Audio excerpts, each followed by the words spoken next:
Қазақстандық жастарды жаппай даяшы мен бармен болуға үйретеміз. Қазақстан Республикасы денсаулық сақтау және әлеуметтік даму министрі Тамара Дүйсенова осындай ұсыныс жасады.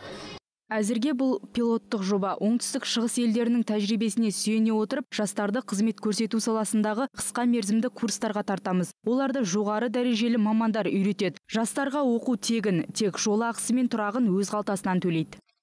Министрлік ұсынған бұл ұсынысты болашақ республикалық қозғалысының белсенділері дұрыс деп қабылдай алмапты. Қонақ үй, ресторан ісі саласын дамытуға тиімді болғанымен, мемлекеттің бюджетін даяшылықты оқытуға жұмсаудың қажеті жоқ деп есептейді. Біз Қазақстан даяшы мен бармен мамандықтары бойынша көш соңында қалып жатырмыз ба? Бірінші осы мәселеге келіп тоқталу керек сияқтымыз да.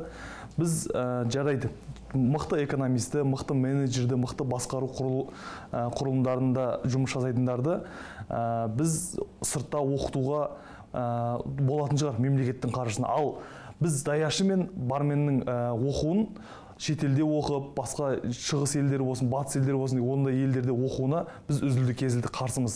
Ұсынылған жоба бойынша даярлық курстары бірінші деңгейде, арзан қоғамдық тамақтану орталығында даяшы болу үйретіледі. Оны бітірген курсанттар екінші деңгейде, яғни қымбатырақ дәмхана мен мейрамханаларда жұмыс істей алатын болады. Ал келесі бармен мамандығын игеріп шығуға мүмкіндік алмақ. Ал даяшылар шығын мемлекеттік бюджеттен бөлінсе, тәжірибелері мен біліктіліктерін жетілдіруге құлшынып тұр.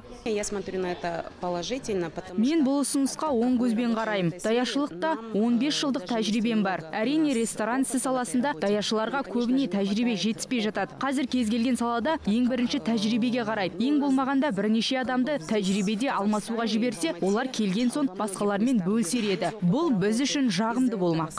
Рух пен тіл қоғамдық жастар ұйымының белсендісі Есдәулет Қызырбекұлы бұл кәсіпті арнайы оқытудың қажеті жоқ деп есептейді. Өйткені еліміздегі кез келген жас, әсіресе студенттер жағы күнделікті күнкөріс үшін даяшылықпен барменісімен айналысып жүргенін алға тартады. Қазақтың кез келген баласы өзінің оқуын, өзі жаңа сияқты студент даяшы болып, не бармен болып, оқуын оқып жүр. Оны шетелге барып, соны оқытып, оның ақшасын жау үшін кез келген адам қалтасы көтермейді. Оны еріккен адамның ісі деп ойлаймын.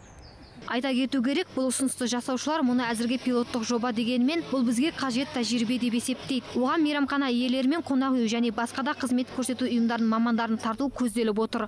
Ақбота Мұсабекқызы, Сергей Шуйский, Қазақньюс, Алматы.